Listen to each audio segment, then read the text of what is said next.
We really thought that we would have children right away once we got married, but as the years went on, that was just not happening, and it was devastating.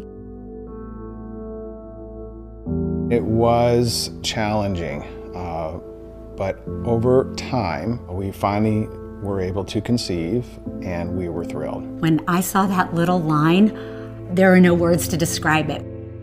Fast forward to my 22-week ultrasound. So I'm lying on the table, and the tech is, moving the little ultrasound wand around with the gel on my stomach, and she very politely says to me, I need to excuse myself and go get a doctor. And a doctor in the practice that day, she said to me, your baby must not have any kidneys, your baby must not have a bladder, half your amniotic fluid is gone. There must be something chromosomally wrong with your baby. You need to have an abortion. You could die, and your baby most certainly will die. That was jarring. That was a life-changing moment.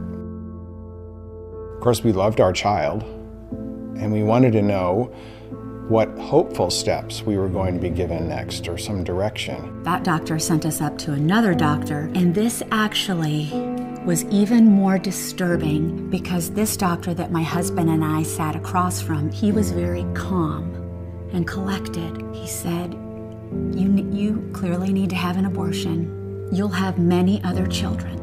And I so vividly remember saying, I don't care if we have 100 other children. This life matters, and we want this life. And he said, but you don't understand. Your child probably won't even live. Your child clearly has a chromosomal abnormality that is not compatible with life. There's no way that this child would live. And if for some reason this child did live, this child would have no quality of life. And finally, as we were getting toward the end of the conversation, my husband said, clearly, we are not going to abort. So what will you do for us? What can we expect? And he said the most chilling words. He said, in my 7 years of practice, nobody in your position has ever not aborted. We asked him if there were other tests he could do. He said, the only other test I could offer you is an autopsy report. And he went on to say, go home and wait for your baby to die. And when you come back in for one of your visits, there will no longer be a heartbeat, and you will give birth to a stillborn child. At which point, my wonderful husband and I went home,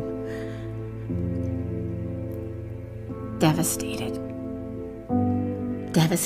honestly, wanting to shut ourselves away from the world and just devastated. And my amazing mom, she said, Suzanne, is there still a heartbeat? And I said, well, yes.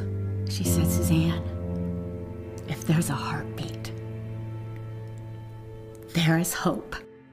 We reached out to a doctor at our church. And he said, we'll honor your request to fight for your baby's life.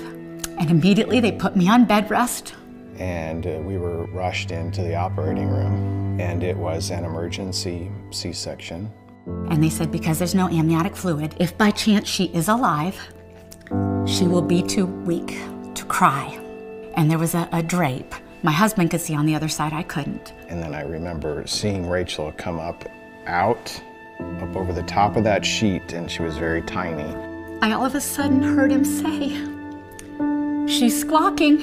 And the doctors were joking because they said, she's so feisty and willful. She kept sticking her hands up trying to grab the doctor's stethoscope. And they thought she would be too weak to cry. They thought she would be too weak to move. It was something I'll never forget. And you can't really put words to it either. All I kept thinking was,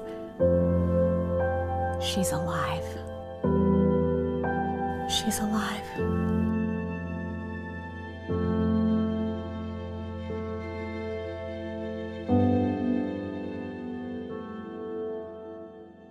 You know, God says, I knit you together in your mother's womb. So God knew her before we did and had value in her. And if we didn't know God or that verse, I can't imagine how that would have changed our perspectives. My name is Rachel Mary, and if my parents wouldn't have fought for me, I would have missed out on a life that is such a joy.